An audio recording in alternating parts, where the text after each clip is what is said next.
नमस्कार, टेस्टी फूडमध्ये तुमचे स्वागत आहे। चला तर आज आपण एकदम पौष्टिक असे नाचणीचं सूप ही रेसिपी पाहणार आहोत आणि ही रेसिपी आपण एकदम सोप्या आणि साध्या पद्धतीने बनवणार आहोत।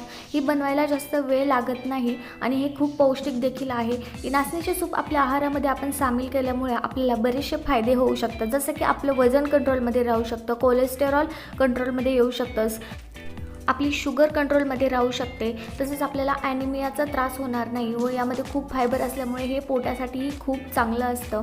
यामुळे याचे भरपूर असे फायदे आहेत। एकदम सोपी आणि साधी रेसिपी आहे, तुम्हालाही नक्की आवडेल। त्यासाठी व्हिडिओ शेवटपर्यंत पहा। लगेच रेसिपीला सुरुवात करूयात।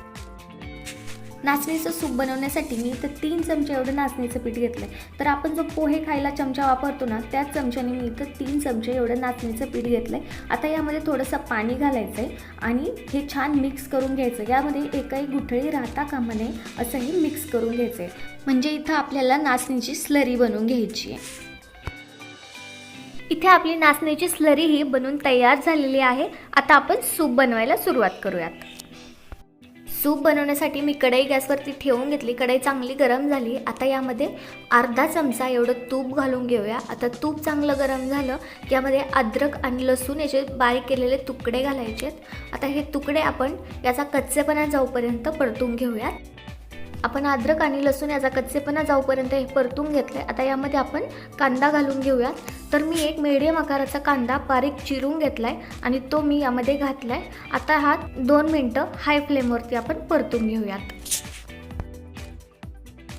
इथे आपण कांदा हाय फ्लेमवरती 2 मिनिटं परतून घेतलाय। आता यामध्ये आपण अजून भाज्या घालणार आहे। तर मी यामध्ये थोडंसं बीन्स घातलंय, थोडंसं बारीक कापलेलं गाजर घातलंय आणि थोडेसे वाटाणे घातलेत।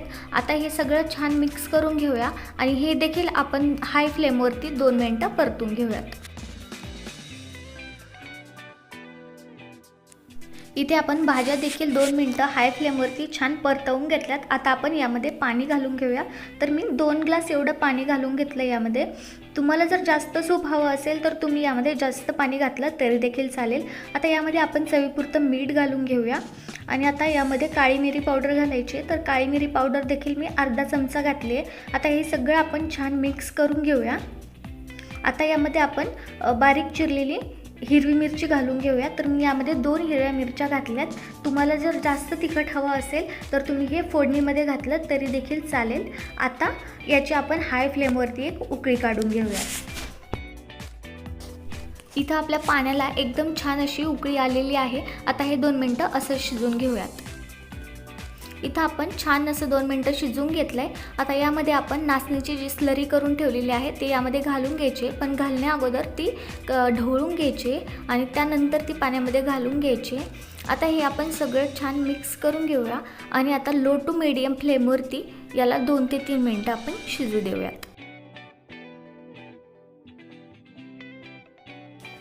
3 मिनिटं सूप आपण हे शिजून घेतलंय आणि आपलं सूप हे एकदम छान असं शिजलेलं आहे। आता यामध्ये आपण बारीक चिरलेली भरपूर अशी कोथिंबीर घालून घेऊया, कारण कोथिंबीरची टेस्ट ही सूपमध्ये खूप छान लागते। ही कोथिंबीर सूपमध्ये आता छान मिक्स करून घेऊयात आणि आता पुन्हा हे 1 ते 2 मिनिटं लो टू मीडियम फ्लेमवरती शिजवून घेऊयात। इथे आपण 2 मिनिटं सूप हे छान असं शिजवून घेतलंय। आता गॅसची फ्लेम बंद करायची आणि यामध्ये अर्ध लिंबू पिळायचं आहे, कारण लिंबाची अशी थोडीशी आंबट टेस्ट सूपमध्ये खूप छान लागते। अशा प्रकारे आपले इथे नाचणीचं सूप बनवून तयार झालेलं आहे। आता हे पिण्यासाठी वाढून घेऊयात। अशा प्रकारे एकदम पौष्टिक असं आपलं नाचणीचं सूप इथे बनवून तयार झालेलं आहे आणि हे प्यायला खूप छान लागतं आणि हे बनवायला जास्त वेळ लागत नाही।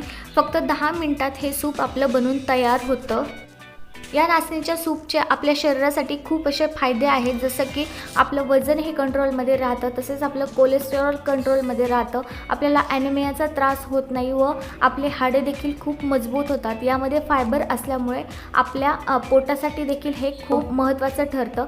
तसेच आपल्याला जर शुगर असेल तर शुगर देखील यामुळे नियंत्रणात येते। यामुळे हे आपलं नाचणीचं सूप खूप असं पौष्टिक आहे। जरी तुम्हाला हे रोज करून प्यायला जमलं नाही तरी तुम्ही आठवड्यातून हे 1 ते 2 वेळा नक्की बनवून प्या, तुम्हाला हे खूप आवडेल।